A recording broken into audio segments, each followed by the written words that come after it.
Гарын алгыг ээлжлэн дээш доош харуулна.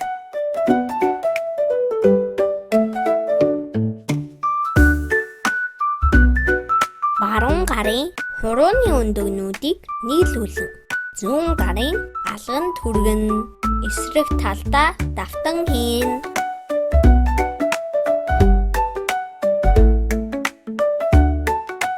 Хурууны өндөгнүүдийг ээлжлэн нийлүүлнэ.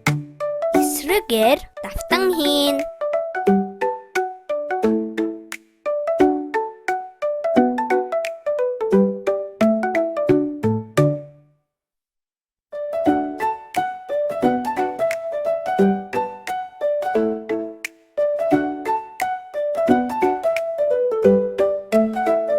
Гарын алгыг ээлжлэн атгаж тэнээлгэнэ.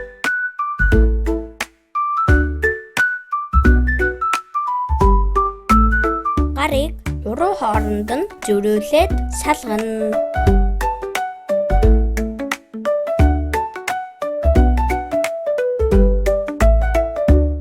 Гарыг уруу хооронд зөрүүлж бариад атгаж тэнээлгэнэ.